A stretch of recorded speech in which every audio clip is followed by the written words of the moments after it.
Again, you're showing a different one than I am. Go back to yours and we'll just do it that way. Might be a Mac thing. For some reason, he's not. Yeah, I think they're using a Mac system over there for some reason. Now, are you advancing it or am I advancing it? I am? Yep. With this? Yep. Let me get it loaded up for you.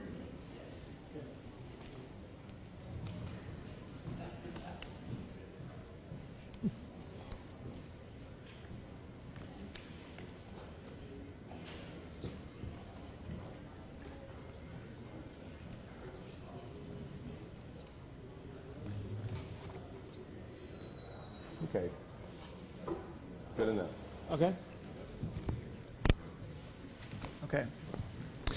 Hello, my name is Lucas McGranahan. I'm a senior research specialist at University of Illinois at Chicago, and I'm speaking from the Beyster Symposium Conference of the Institute for the Study of Employee Ownership and Profit Sharing of Rutgers University's School of Management and Labor Relations. The theme of this conference is Employee Share Ownership and Modest Income Employees. The conference is taking place in La Jolla, California. This session deals with Robert Ashford's paper, Introduction to the Economic Theory That Gave Rise to the ESOP. I'd like to introduce the speakers. Robert Ashford is a professor of law at Syracuse University School of Law. Muhammad Azim is a PhD candidate at University of Toronto Rotman School of Management. Eric Olson is associate professor of economics at University of Missouri at Kansas City. Michael Paz is assistant professor of accounting at Cornell University College of Business, and Marshall Vance is visiting assistant professor, University of Michigan School of Business. We want to thank City Community Development for making this live stream and video of the talks. Now to the first speaker, Robert Ashford. Thank you. Thank you. It's an honor to be here. The actual title of this presentation, the slide doesn't show it, is ESOPs and Binary Economics, Louis Kelso's Policy of Inclusive Capitalism for Fuller Employment, Sustainable Green Growth, so it's a very promising title. He used the term binary economics to refer to his theory. I have come to believe that binary economics is a bit off-putting, so I call it inclusive capitalism. And then there's a subtitle to the presentation, and that is Placing Broader Ownership at the Center of the Mainstream Economic Debate. And I think one of the things we can all share is a little bit of regret that as important as ownership is and was since the founding of our nation, the issue of ownership, broad-spread ownership in different ways, remains at the periphery of the mainstream economic debate. And if we could figure out a way of inserting it into the mainstream of the economic debate, we would do quite well. This is the overview of my presentation. I guess it was up there. Hope you had a chance to read it. See if I know how to go back. Let me see here. Oh, it's off. Can we get it back on? Did I turn it off?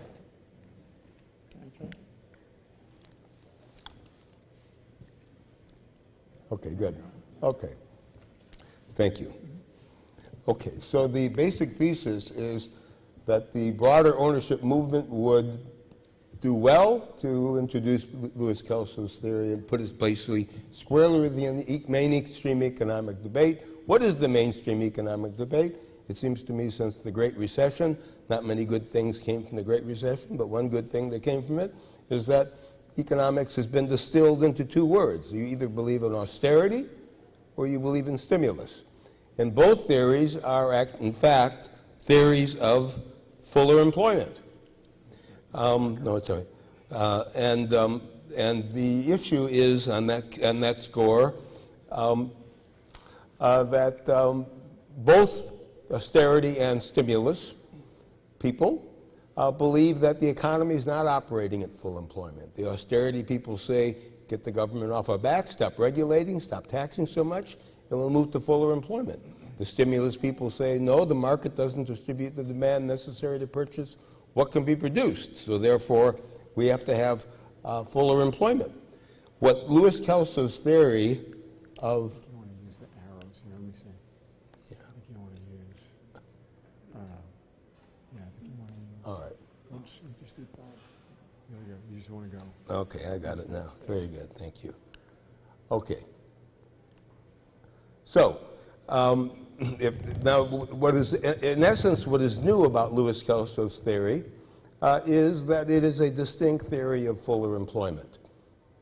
And the principle can be described in a single sentence. A broader distribution of capital acquisition with the earnings of capital promises a broader distribution of discretionary capital income in future years, and therefore more incentive to invest in capital and labor in earlier years.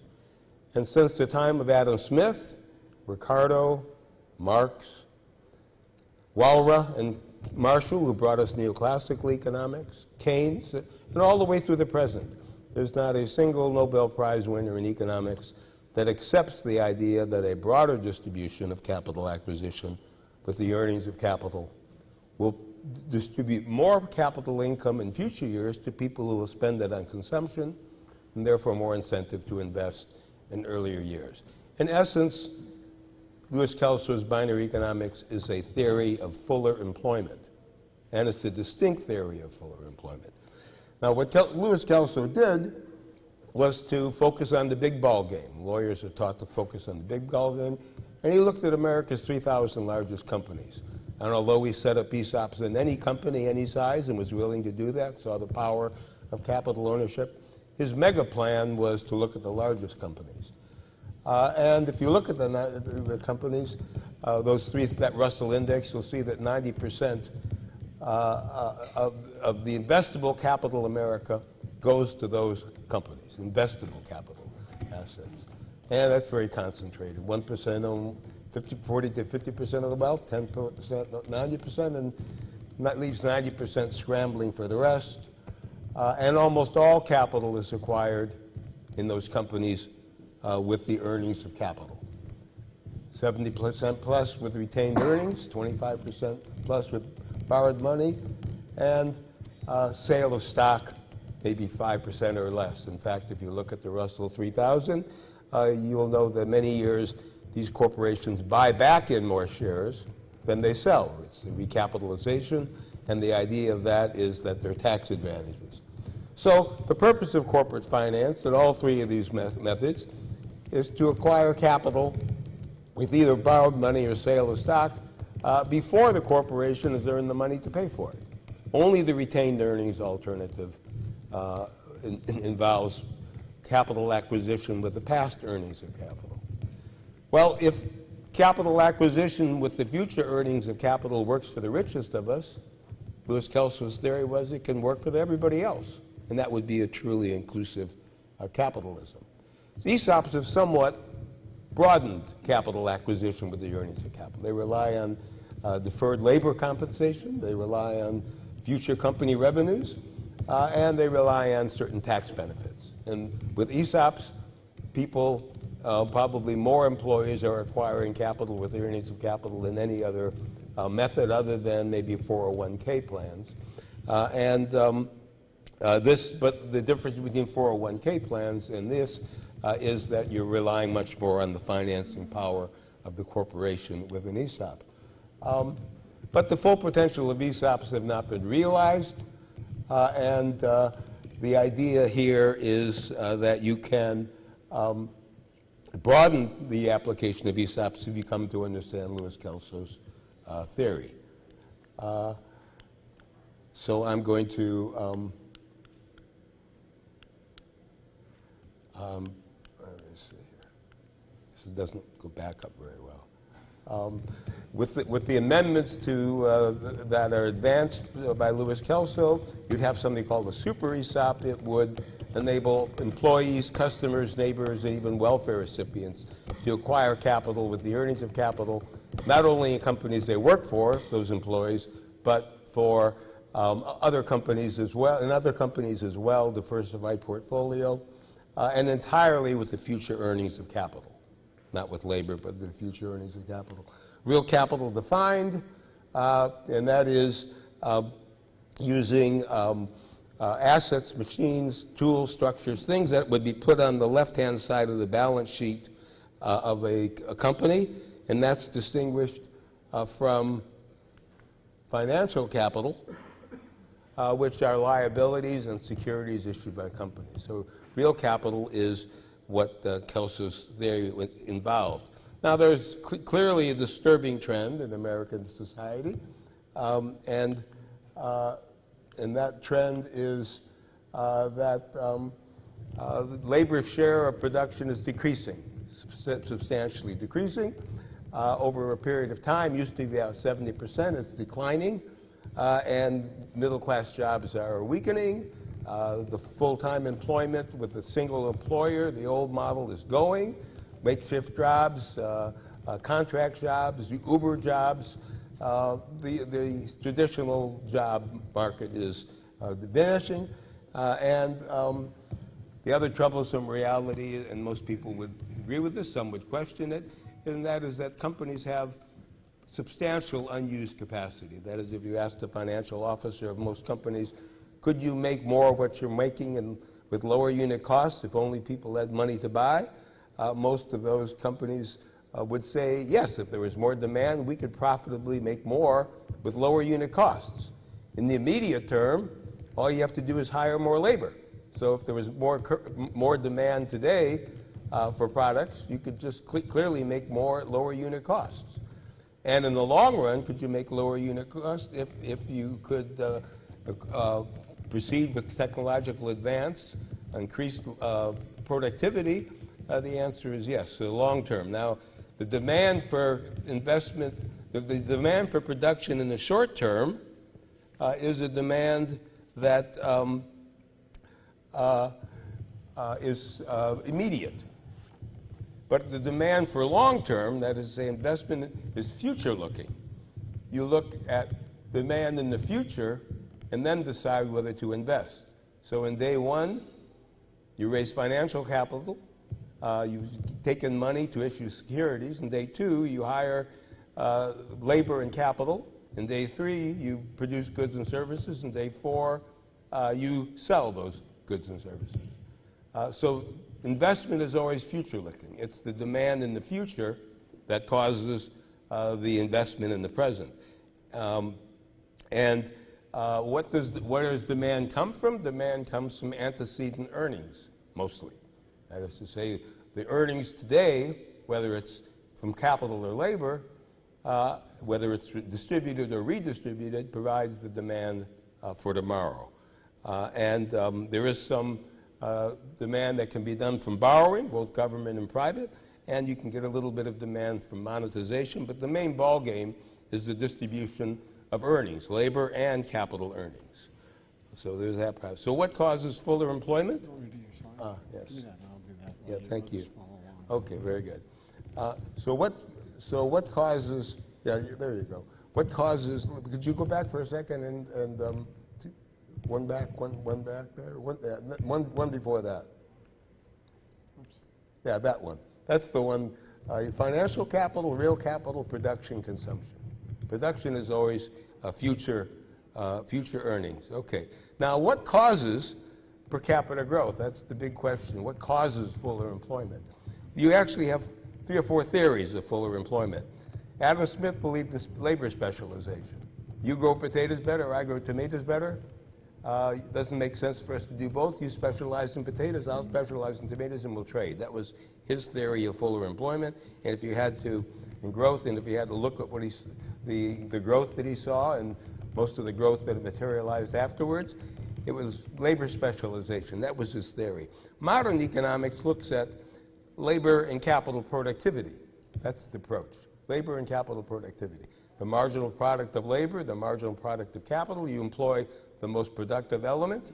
That tells you which one to employ and how many units, and you get the largest pie.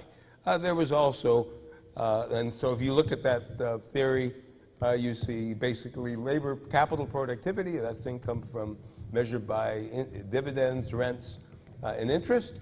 And labor productivity, labor is earning 70% of the income. They must be doing 70% of the work. And that's the concept of neoclassical economics, which really drives what we might call austerity theory. There is a Marxist theory of economics, and that is that class structure and private property managed by class structure suppresses growth. The capitalists would rather complain about insufficient growth, but they like insufficient growth because that means they get to acquire it all, and keep the laborers poor and unemployed and work at wages. That's the Marxist theory. And then there's the Keynesian theory, which is that the market doesn't distribute sufficient demand. You're agreeing that there's a demand deficiency.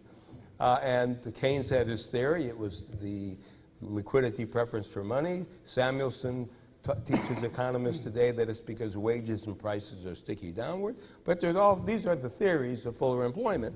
And what binary economics provides, they're all theories of fuller employment, right? And, but there's an agreement that the market is not working at full capacity, not realizing its full, so that's what they agree. Now, what they don't know is that that they have that these different theories. If we go back for a second, there's austerity, stimulus. You're familiar with those. Now, some people believe in a mix of the two. The Trump tax deductions could be a mix of the two. You give a tax deduction for the poor, so they'll spend, and you give a tax deduction to the rich, so they'll invest. So it's capital acquisition for the rich and jobs and welfare for everybody else. That's what we're stuck with. And you folks are trying to prove that by employee ownership, we'll increase productivity. Wonderful. If you prove that, that's good, but you're still on the periphery of economic theory. If we move ahead, and that is just the thesis, that if you understand binary economics as a theory of fuller employment, then you have a new theory of fuller employment. Now, I've distilled Louis Kelso's writings down to a single sentence, and this is not prominently displayed in his work.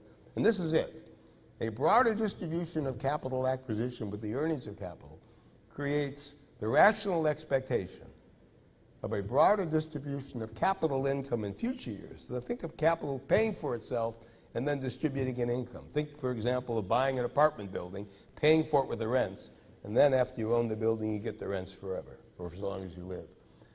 Anyway, a broader distribution of capital income in future years to people who will spend it on consumption. Sounds a little bit Keynesian, but therefore, a greater incentive to employ more capital and labor in earlier years. That is the principle of binary growth. Louis Kelso didn't call it the principle of binary growth. I gave it a name. It's got nothing to do with labor productivity. That's true whether people work hard or whether they're slovenly. It has nothing to do with motivation. It has entirely to do with the distribution of capital acquisition with the earnings of capital. It's a distinct theory of economic fuller employment. And until it is recognized as that, the rationale for broader ownership will not be in the mainstream of economic theory and not in the political discourse. But it will be if it is recognized as such. Now, and it will do these things, according to Kelso. It will address the following problems: the declining share of national income. It will address wealth and power concentration. It will address the problem of insufficient growth to fully employ all people willing to work. And it will deal with environmental sustainability. It will address all of those issues. And yet Louis Kelso is on the periphery of politics in America. What are the Democrats talking about? What are the Republicans talking about? They're talking about these four things. And yet Louis Kelso's theory remains on the periphery. And it's because it's not understood as a theory of fuller employment. So I'm now going to give you binary economics, the principles in three propositions. The first one is that labor and capital both do work. Now, that's not a revolutionary proposition if you understand neoclassical economics. Because look at marginal productivity of capital, marginal productivity of labor. We already recognize that. I think Louis Kelso made a mistake in calling it two-factor theory. But he was speaking at the times when we were all Keynesians. Even Milton Friedman said, I'm a Keynesian. And he proposed a negative income tax because he recognized that markets didn't distribute the income necessary to purchase what can be produced. So we were all Keynesians. And what is Keynes? What is the general theory? It distills the economy to time, money, and labor. Well, if you distill the economy to time, money, and labor, the distribution of capital acquisition has no fundamental significance. So speaking to that audience, when everybody was a Keynesian, he said we need two-factor theory. But any neoclassical economist will say, well, so you don't understand economics. Because we do marginal productivity and capital labor. Yes, but the marginal theory of productivity in terms of capital and labor doesn't take into account the distribution of capital acquisition. And that's the difference between them. So the first proposition is that capital and labor both do work. And that's not really new.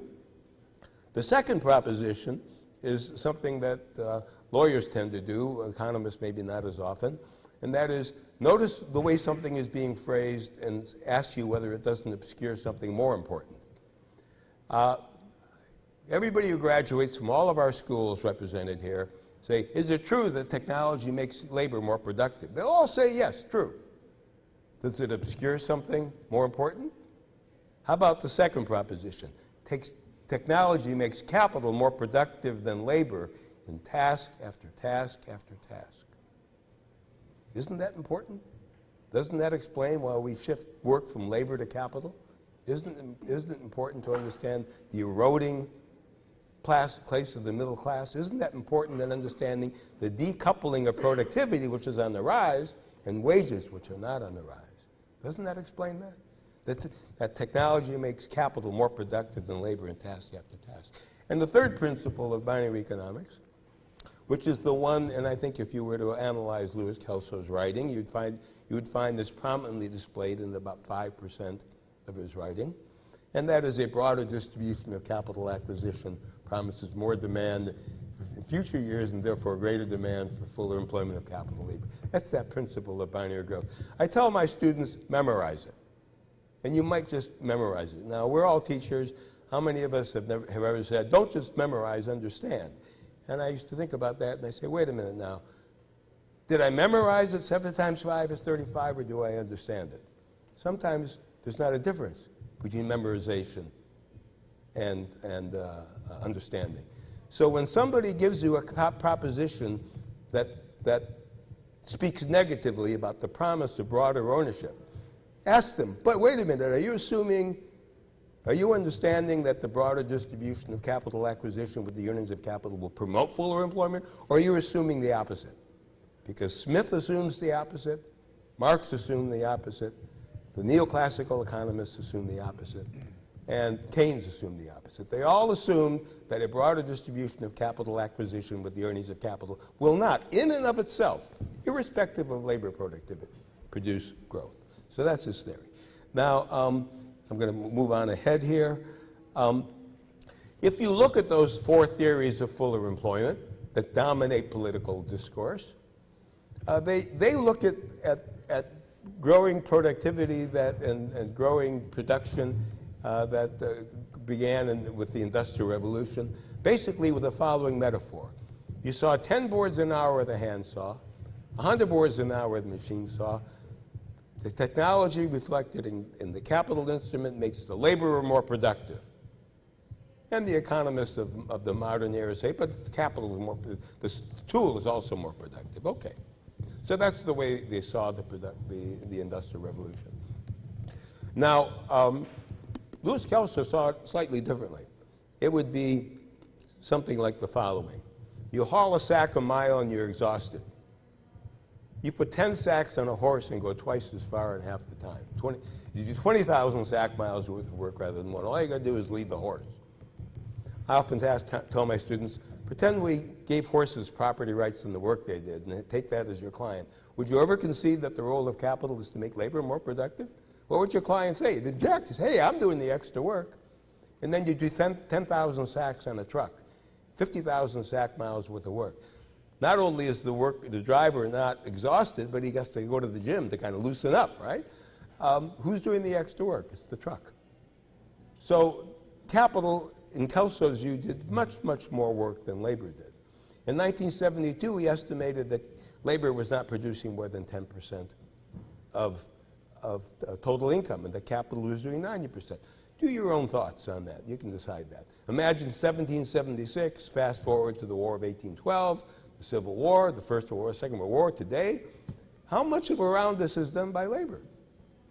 I mean, we can talk about increasing labor productivity, but Kelso didn't think that was the big ball game. It's capital. It's capitalists doing the most of the work, and we are pretending to distribute it through jobs and welfare. Now, the following three things cannot be true.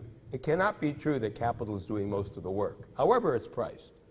And at the same time, labor is earning 70% of the income, and markets are efficiently pricing capital and labor. Those three things cannot be true. Something must be wrong in that process. So notice now, productivity is what you all talk about. Productivity is a ratio. Productivity could increase, but in the denominator may be labor, but it could be capitalists doing the extra work. Productivity can increase. Ratios do not do work. People do work, and things do work. Ratios do not do work. They're just derivative. They're just residuals. They don't cause anything. Productivity does not do work. Productiveness, that was Kelso's term.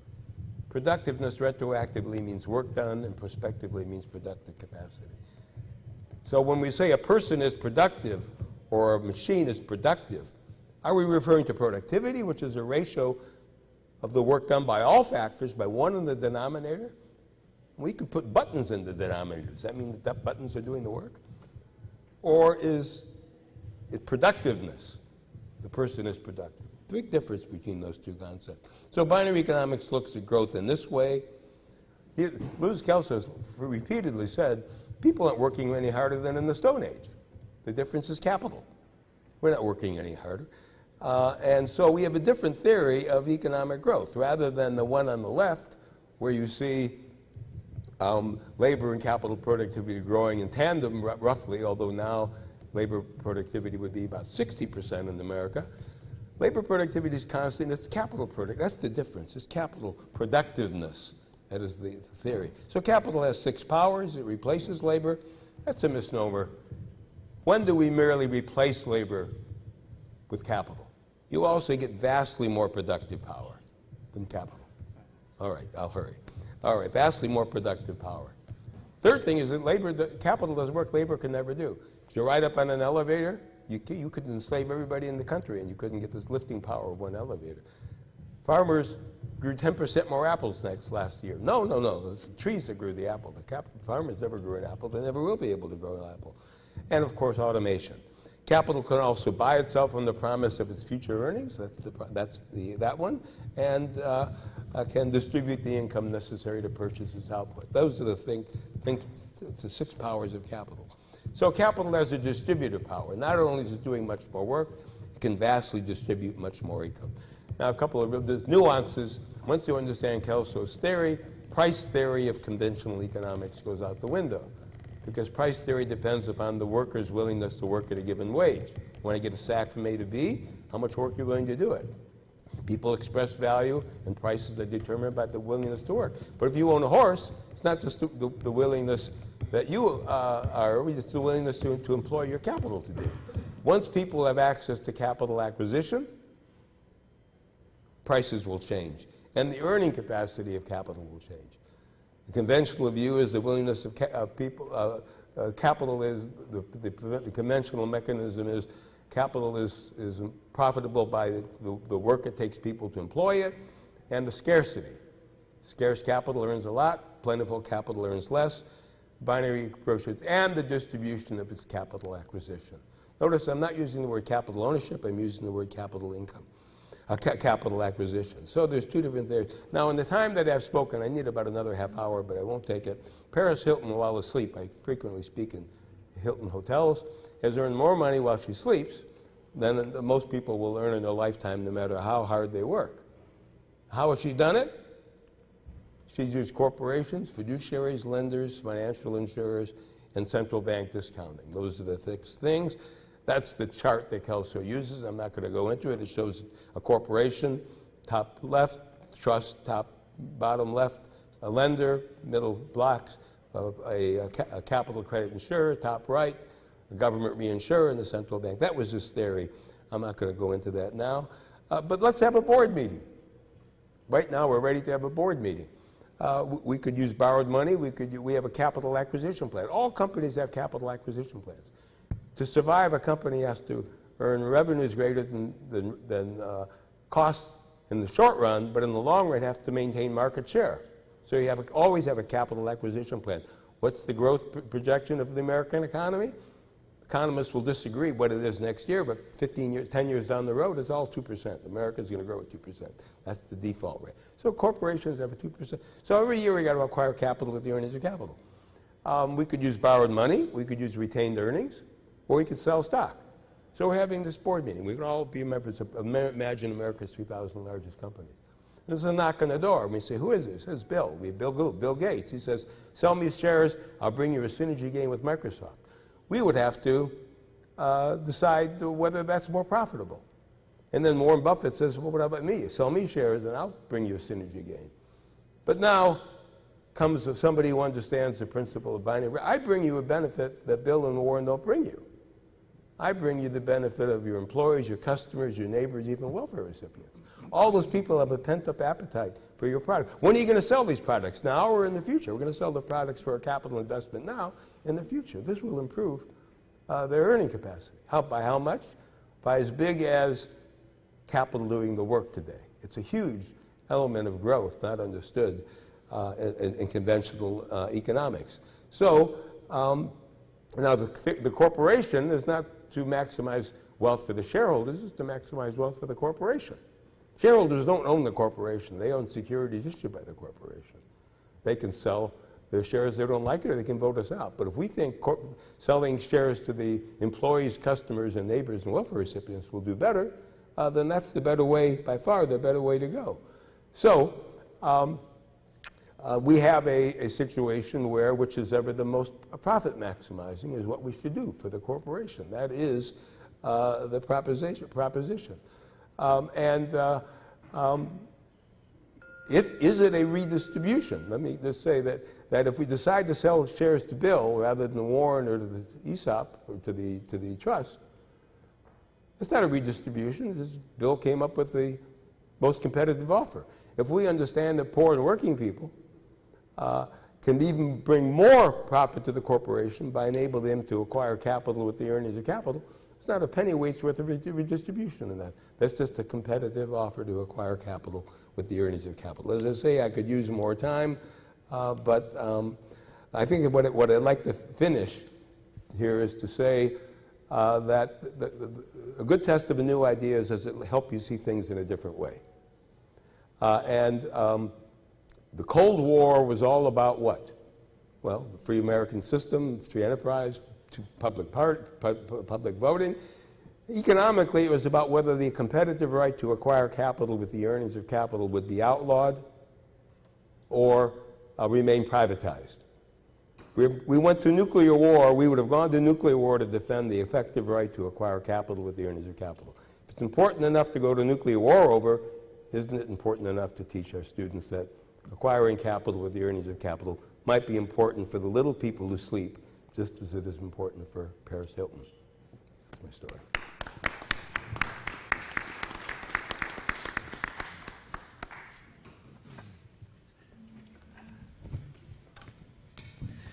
Okay, thank you, Dr. Ashford. So we'll move on to our discussants. Our first discussant is Mohammed Azim, a Lewis O. Kelso Fellow of the Rutgers School of Management and Labor Relations and PhD candidate in accounting at University of Toronto Rotman School of Management. I think if you can not put too much friction on that, that might be part of the issue.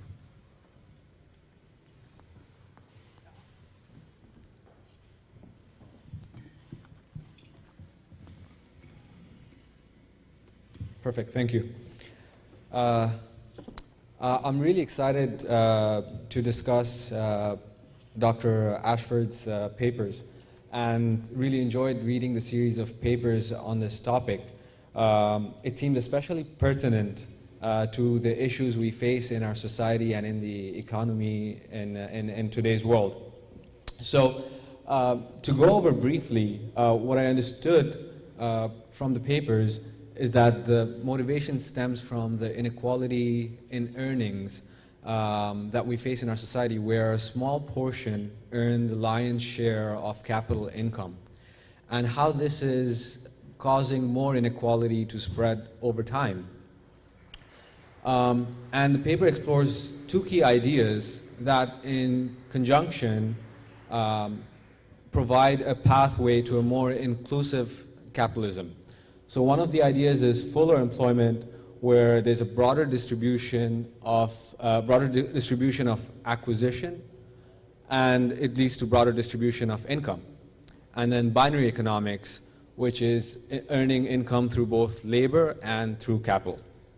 So putting these together, where then more people can earn from not only their labor, but also from capital, should decrease the inequality we see, and also lead to prosperity for the society, profitability of good corporations, because there will be greater investment in these corporations, and then they'll produce more goods.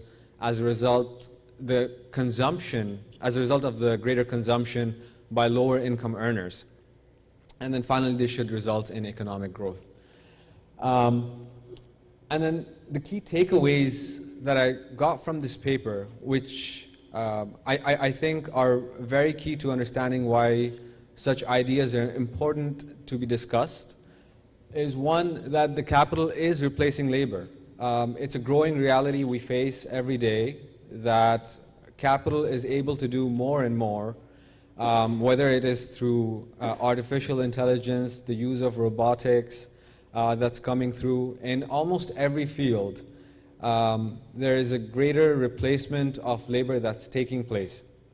And to replace the income lost is not an easy task. So if people are losing out their labor income, where does this income come from? So this is very important to understand why these ideas are important. And then the second thing, which is also important, is that greater profitability can be achieved. In a capitalistic society, for any idea to progress, we need the bottom line to have greater profitability for society to accept it, for people to accept it, for corporations to accept it. And this possibility really excites me, because this implies that there can be an acceptance from society for these ideas. Now, there are some issues faced in how this theory might be able to be put in place. So that's some of the other things that I wanted to touch on. And the first one is, what is the transition to such an economy? Because here we're not only looking at an ESOP where a worker gets ownership or options in the company that he's working for, because then his entire portfolio is tied to the company, and then his entire earnings and wealth move with the company's earnings and wealth. So it includes giving every worker a broader ownership of most creditworthy companies, or a large number of creditworthy companies, so that the risk is diversified. Now, how does that take place? How do you get corporation buy-in? How do you get societal buy-in? How do you get buy-in from the people who currently control the capital? Is there government intervention required? And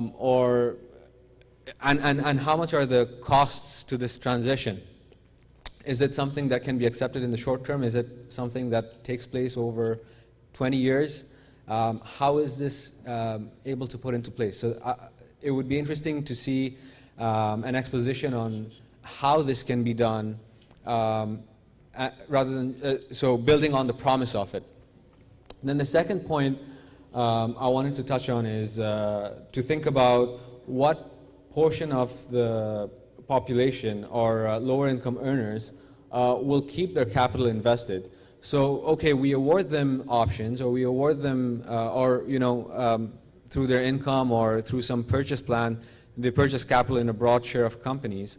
But how do we get them to hold on to this capital, especially in recessionary times? Because this is when the richer will be able to buy it from them for a cheap price. So does then the binary economic model fall apart? If these people are like, oh, I'm losing all my money, I have to sell it off right now to get what I can, to salvage what I can. This is all my wealth. So how do you sustain this sort of capitalism? The third thing is sort of connected to the second one, which is what is stopping the people who own the capital currently to stop buying off these shares from the poor. Yes, it can be more expensive, but if they're trying to expand their wealth at an aggressive rate, they're able to do so for marginally, the marginal rate for acquiring these shares may be higher, but they're still able to do it. So what is to stop them from buying these off and to allow the capital to accumulate over time for the poor? And finally, I think there needs to be a discussion of the risk tolerances between high earners and low earners. Because high earners have larger risk tolerances. They can tolerate, as I said, recessionary times. They can tolerate diversifying their portfolio, whereas lower earners, their motivations might be different. They might want to earn faster than higher earners, or they might be averse to losing their money when times are bad, or they might be inclined to profit, to cash in on their earnings when times are good. So how do you get them to stick to the strategy of growing capital rather than just enjoying short-term benefits? So I think these are all key to sort of implementing the binary economic structure, and it would be great to think about how these can be put into place for this to work. Thank you so much. I really enjoyed reading it again.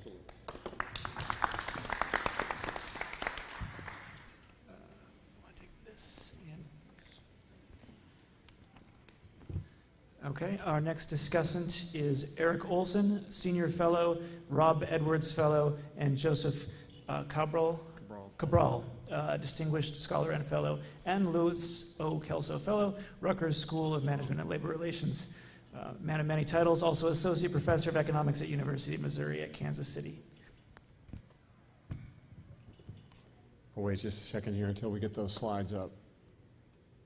I'll just say that I'm quite pleased here to be discussing Robert's contribution here.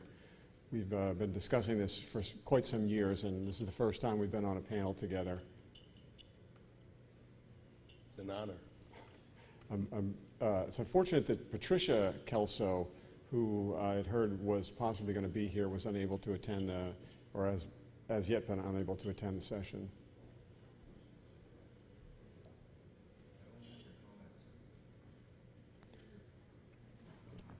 We can do the discussions in a different order if that helps. Yeah, You want to get it? Sure. Yeah. Yeah, You can give them your slide. yeah. I'll go ahead and do this.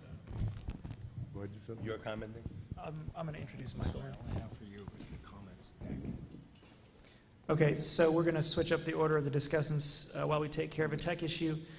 So our next discussant will be Michael Paz, Rob Edwards Fellow, Rutgers School of Management and Labor Relations, and Assistant Professor of Accounting at Cornell University College of Business.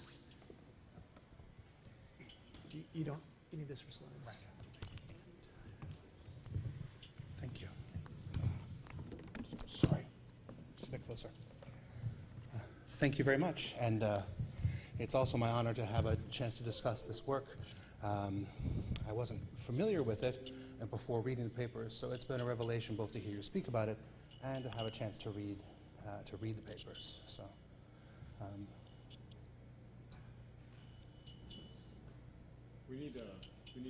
We're going out of order here. We need to pause slides.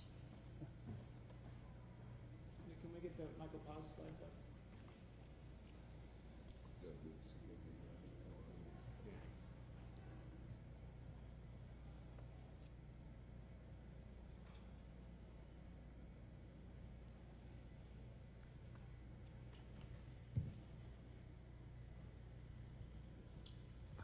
Are we able to get the Michael Paz slides up, or is that something you can't? Excellent. I should be better at vamping, but I'm not so much, so thanks for bearing with us. I can comment, if Mr. Blake, I can comment on these two things. Yeah, please do. I was going to, Mohammed, your remarks were excellent, and I just want to say that, first of all, on the issue of transition, oh, you got him now? Oh. I think you go ahead for now. Okay, on the issue of transition, I think the transition is here. Corporations can acquire capital with the earnings of capital either by using the credit itself, themselves, or by selling to Bill or to Warren or to Paris, or to using retained earnings. Now they understand that by enabling trusts to buy for poor middle-class people shares, and then after they're paid for, which is the same payout period as if the corporation had borrowed the money directly, they're now going to have more profitability. I think all the institutions are basically here already. I don't think you need a transition. What you do need is people who are advising those corporations that there are three theories of fuller employment, not two. And once you understand that there are three theories of fuller employment and that they can be used to not only create employee-specific company in their firm, but employee interests in a diversified portfolio of other participating firms, and also to incorporate people who are not employed, like neighbors in towns and welfare recipients. Every individual that gets $1 worth of welfare, you can take him 50 cents off the welfare rolls and provide a tax benefit to the corporate. All you need to do, the transition's already here. And let me say the second proposition is that all you need to require is that the shares are held in trust. So the only thing that people get in the economic duress is the geese, not the egg. The eggs, not the geese. It's a simple answer to the problem in the Soviet Russia, where you distribute shares and people who don't. You say, no, you didn't work for those shares, so you don't get to sell them, but you do get the income from them. This was a very simple problem. The third problem, the risk issue, it's important to recognize that when trusts borrow on behalf of the employees and customers, neighbors, and welfare recipients, those beneficiaries are not taking any risk. For them, it is non-recourse corporate credit. When Paris Hilton invests in a company, she may lose her investment, but she doesn't lose her personal assets. So the appetite risk of the new owners is not even in play here. This is non-recourse corporate credit, the very kind of credit that the rich enjoy right now routinely. Now, you can lose your initial investment, but that's an investment that was financed with loans that didn't come out of the employees and the customers and the neighbors' pockets, and doesn't reduce so that they don't have an alternative risk. So those two things, I think, are taken care of. We'll move on to Eric. So, what deck can we get? Can we do my slides? Yeah, okay. And that's, there you go.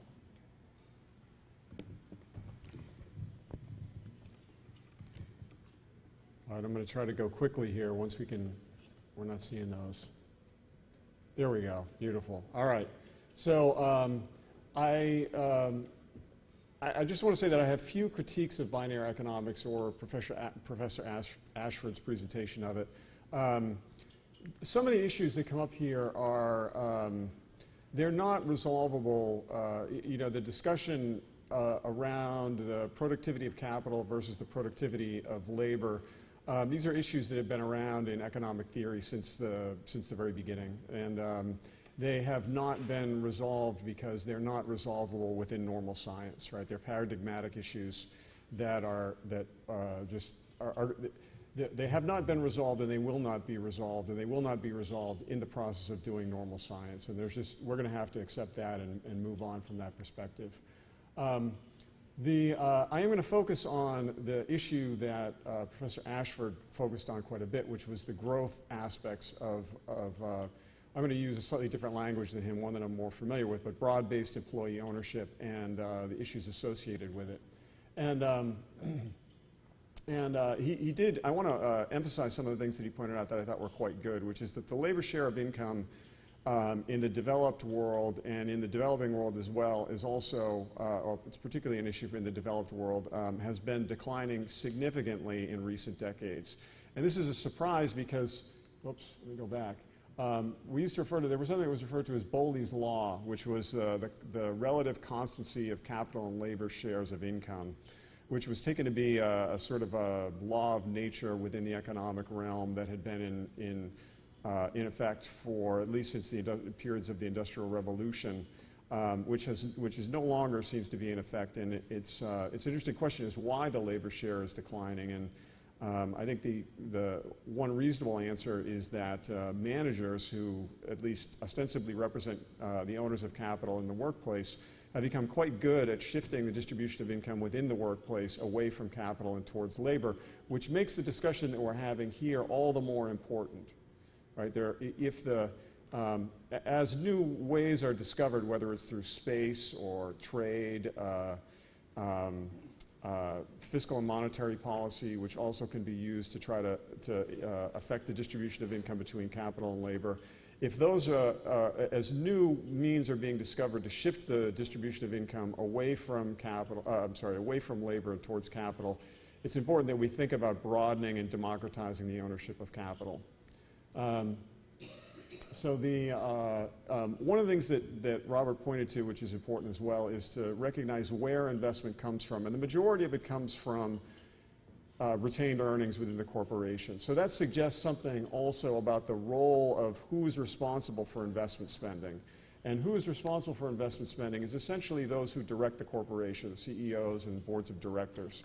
They are the ones who are ultimately responsible for making investment decisions. We oftentimes think about in economic theory that it's the recipients of income, it's the savers who make the decision between saving or investing, saving and hence investing if we accept the premise of a Say's law economy, or whether they're going to consume it and hence not invest. But it's important to recognize that it is the corporation, the corporate boards and CEOs who are making the decision about that distribution of income before it ever reaches the pocket of the income recipients. Investment spending is highly sensitive to expectations. Today, I was just, before we came over, recently in the news there's been a lot of question about whether there's going to be a trade war and the effect that that's going to have on future profitability. There was the flattening of the yield curve or the inversions of the yield curve, which usually signals the onset of a recession, has been in the news recently. All of these things, so consequently stocks are down, and the question becomes, will investment follow? And just to emphasize, oops, I'm going to go back here, that investment is highly sensitive to expectations about the future. And we know from Robert's presentation that what he's arguing is that essentially a broader distribution of income, a broader distribution of the ownership of capital assets is going to lead to, it will augment future demand for consumer goods. This has an echo in the existing economic literature with what's known as the wage-led growth arguments within economic theory, generally under what's referred to as post-Keynesian economic theory. The key difference here is that, the key point in wage-led growth and the key point in this issue of binary, the economics of binary growth is that different propensities to save and consume for different, the conventional owners of different income streams. Conventionally, profit recipients are more likely to save and less likely to spend because their incomes are greater. And those who are wage earners are more likely to spend rather than they are to save because they have lower incomes, and hence those propensities are different. This in the economics literature, it's formalized in what's known as the Cambridge savings equation. I would encourage you to take a look at some of that literature that's around that because they're similar. The key difference here is that rather than talking about shifting the distribution of income from profit to wages, the binary approach is proposing the shifting of ownership of the claims of capital more broadly. And the importance of this should not be underestimated because I think the traditionally economic policy has focused on this idea of, well, there was a time when economic policy was geared towards maintaining the distribution of income in saving the labor share of income relative to capital share. That has been undone in recent decades. But the political viability of transferring income from capital to labor has been diminished significantly as well in recent decades. But yet the idea of democratizing the ownership of wealth, I think, has broad-based political support and hence offers political opportunities or offers policy opportunities that haven't been explored previously. Some key unresolved issues in the presentation that Professor Ashford gave us here, I think, is that given the particular role of corporate boards and CEOs operating in an environment of risk and fundamental uncertainty, they are prone to periods of what Kindleberger called manias, panics, and crashes. And the recent decades of macroeconomic performance have certainly shown that to remain to be true. And the promise of future consumer demand does not fully reserve the potential problem for failures of aggregate demand. The propensity for those who make the decisions about investment spending to pull back on investment spending in the face of uncertainty is going to exist whether the ownership of capital is broadly owned or whether it remains narrowly owned as it is today. And I think that's an issue that could be explained more, could be explored more consistently in this literature, in this approach. And simply because this issue of risk and uncertainty remain crucial and central to the investment question. So the question of greater effective demand does not reduce down to the question of greater consumer demand. There's broader issues of demand. A large element of demand is investment spending, and democratizing the ownership of wealth is not going to change that. This is why Keynes, in the General Theory, chapter 24 of the General Theory, nobody reads chapter 24 of the General Theory, which is essentially his prescription for what it should be used. His argument was that there should be the socialization of investment, right, to get the corporate boards and CEOs out of the equation rather than that the investment process itself should be socialized. He gave us the famous phrase, there should be euthanasia of the rentier. And and specifically he was pointing to this question, which is the risk and uncertainty. There's a couple of minor points that I'm not going to really dwell on because Robert didn't have the chance to really get to it in his presentation. Capital has yet to be able to work without labor. I just want to make that point. The closest I think that it's come was maybe the Mars rover, which was sent to Mars and we're unable to put additional labor into it physically. But now there's a room full of people, I think, at the Jet Propulsion Laboratory who are groaning that I'm saying that there is no longer more inputs of labor as they work very hard and very long hours to make sure that the Mars rover remains operable. So we have yet to find the opportunity for capital, whether it be computer programs or self-driving cars or whatnot, to be able to operate without the intervention of human labor, and I don't think that there ever will be. Another minor issue, the distribution of income is not a technical question, but it's an outcome of a bargaining process. And a couple of questions that I want to leave with Professor Ashford, which is, it wasn't really touched on in the presentation, which is how would capital be acquired by those who are not employed? And how would a system of binary financing itself be established? So I'll just leave it at that point right there. And I think we're going to go to the next discussant. To Michael. Yeah. All right. Thank you.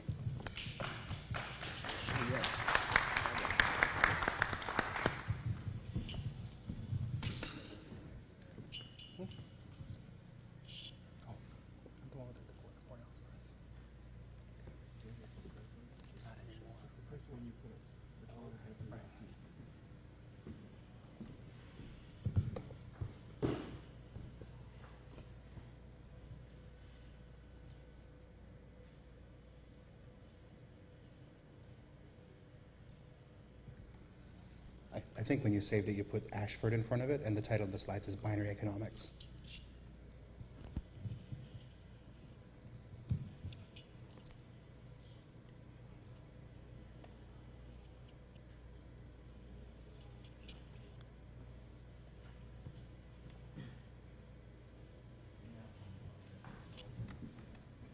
There. Ashford Binary Economics. There, went down one. There. That's me.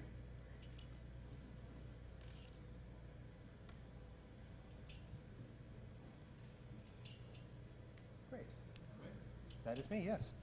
So again, I'm glad to have this opportunity to discuss to discuss your presentation. And one of the things that struck me when I was reading the papers are these are sort of two halves of one sentence in the second paper that I read, but it said, using labor earnings is not the best way for poor and working people to acquire capital, and limiting capital acquisitions with the earnings of capital primarily to wealthy people is not the best way to promote economic growth and prosperity. So I think when you talk about this as a third theory of fuller employment, this is, I think, one of the fundamental parts of this theory that makes it, I think, so interesting. So just a couple of thoughts related to the theory, and I think Mohammed talked about this briefly. Why would capitalists share the wealth?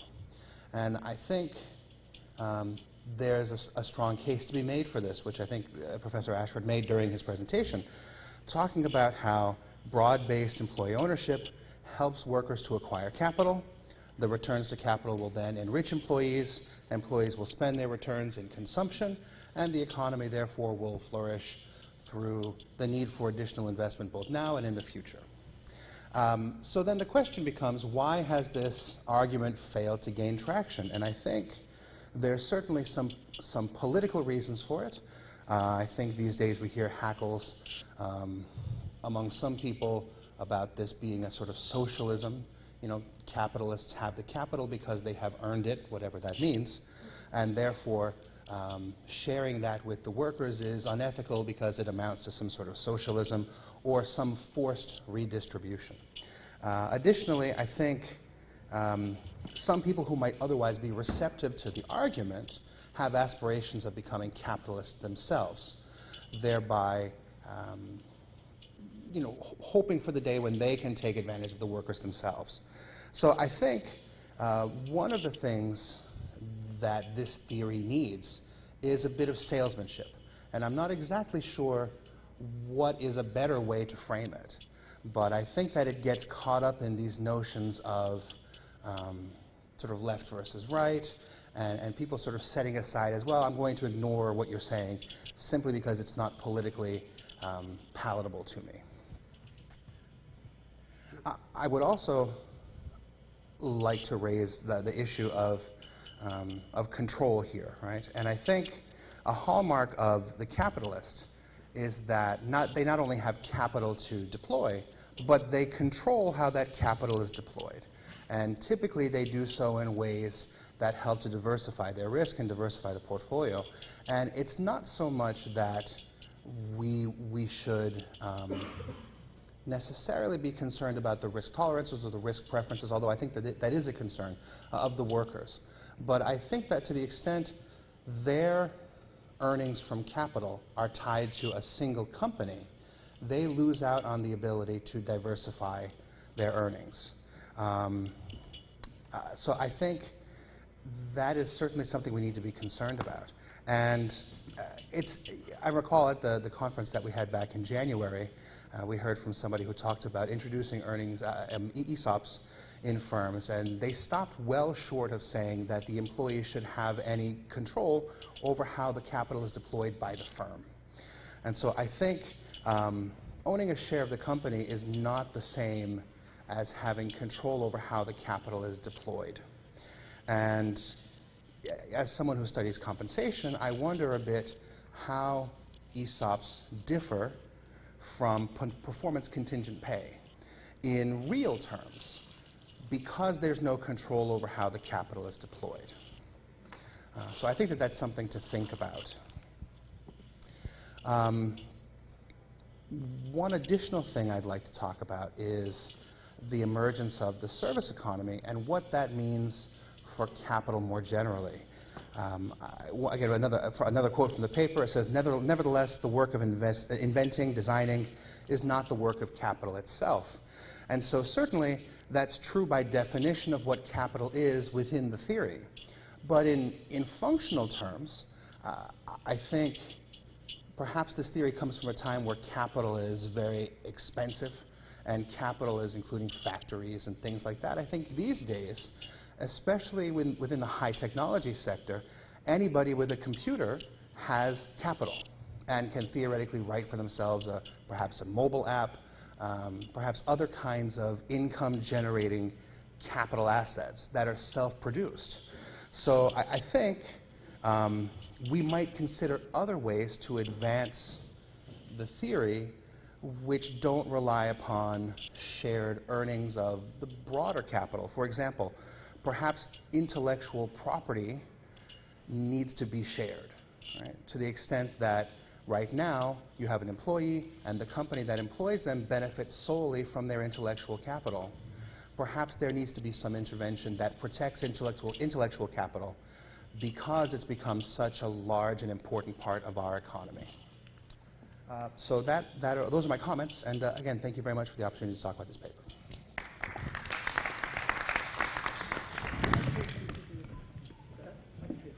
Oh, okay. Great. And wait, that's not what I'm grabbing.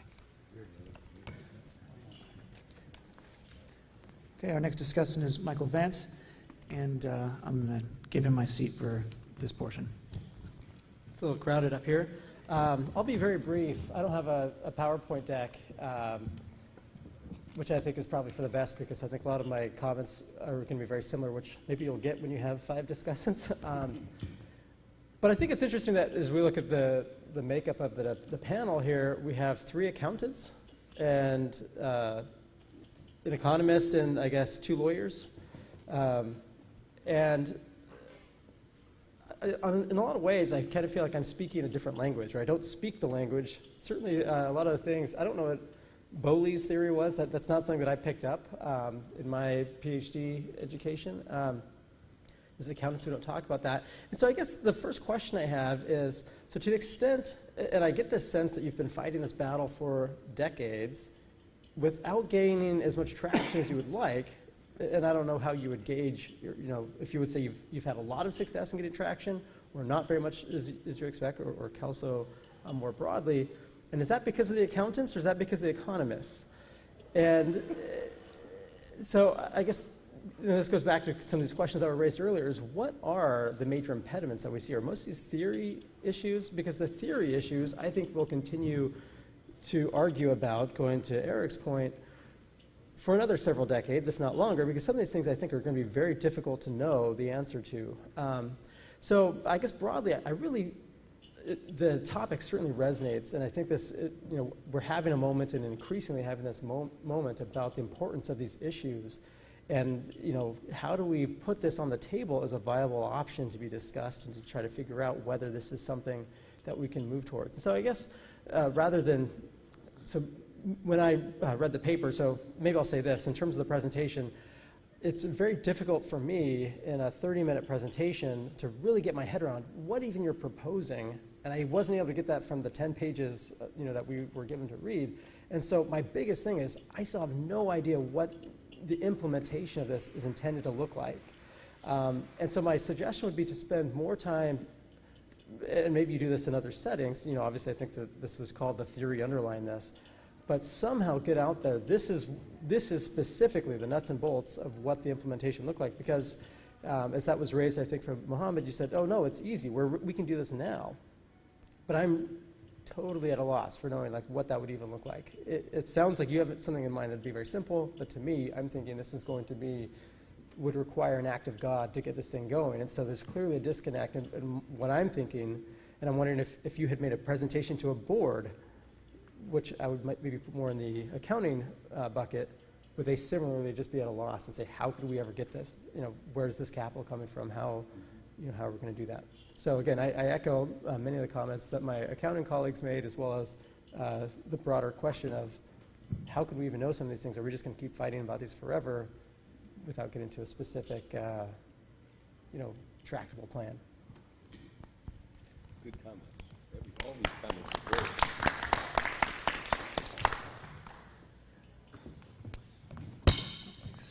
And we'll move on to our final discussant, who is Roland Attenborough, founder of the law firm Roland M. Attenborough Incorporated.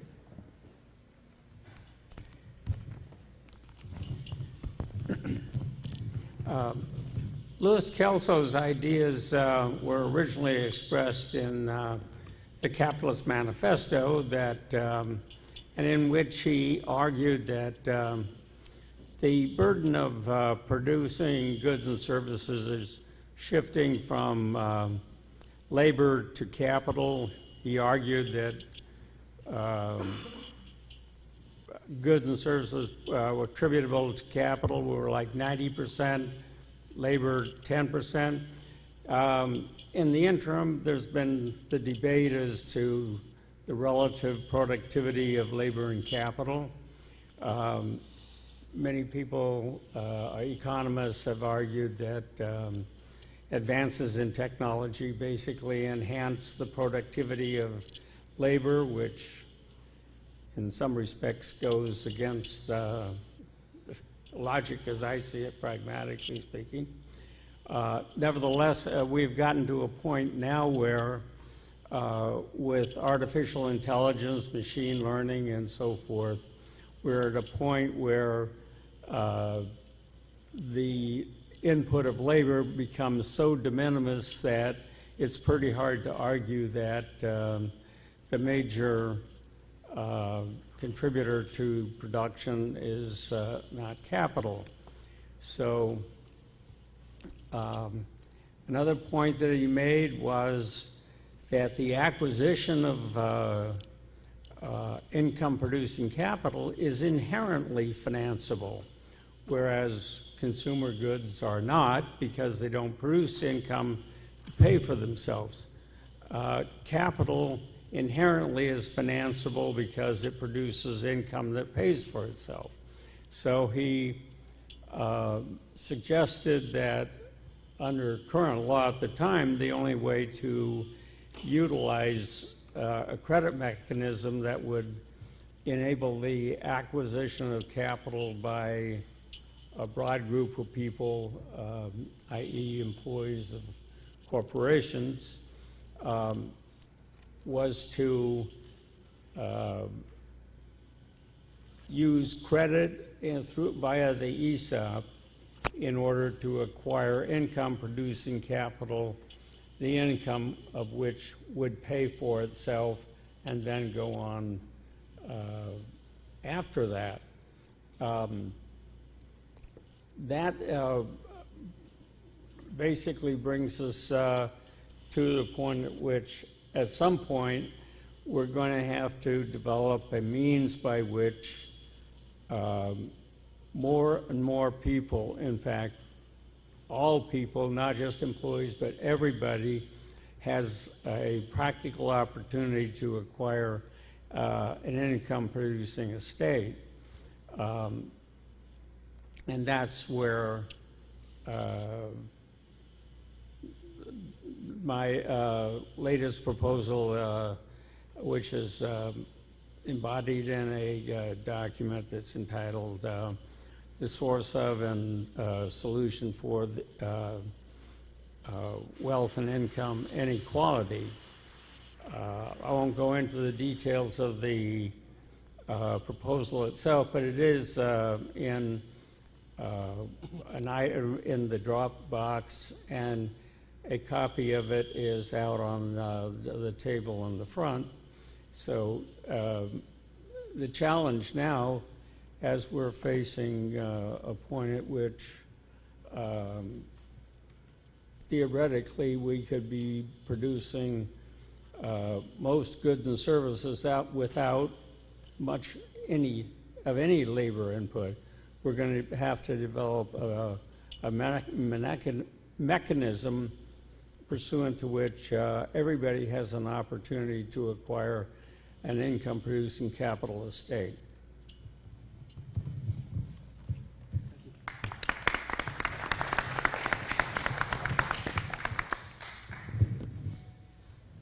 Okay, with all of the discussants and some fits and starts, there's not a great deal of time left, but I do think it's important to give Dr. Ashford an opportunity to see if he can respond in some global way to all of these comments, and maybe we can get a question or two in as well.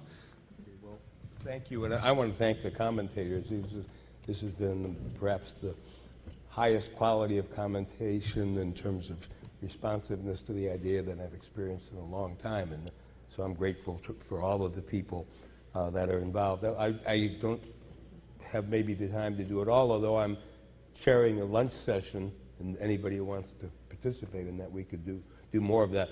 I want to say, first of all, to Dr. Olson's proposition, yes, there will always be some labor required to run most things.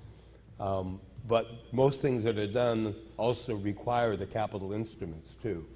And labor's contribution to the total production is always decreasing, at least for most things. So I just want to say that is well recognized by binary economists. Again, it takes people to invent, design, install, operate, prepare, finance capital. That's all labor work.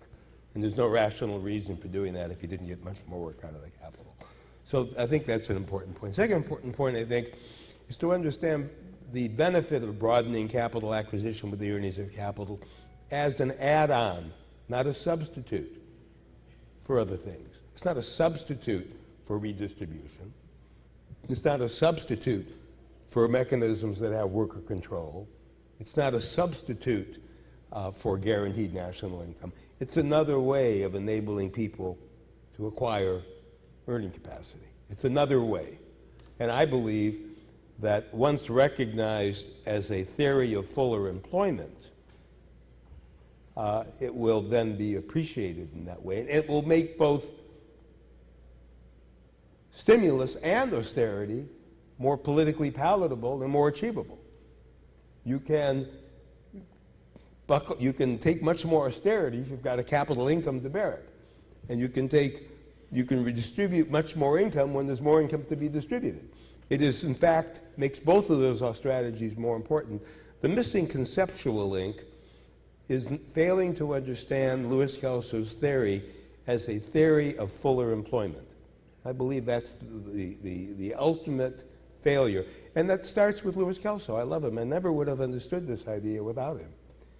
But he did not take this as a theory of fuller employment. He used employment to mean labor employment only. And the idea was to squeeze employment. But when economists talk about fuller employment, they're talking about the employment of capital and labor. So what happens when you have a famous guy who's in favor of ownership and advances 10 reasons for it, only one of which is new, and the other 9 are quite comfortable to talk about? You have an ESOP movement that champions the 9 but not the 1. So first of all, you have to understand it. You have to understand what it is. And it is a distinct theory of fuller employment.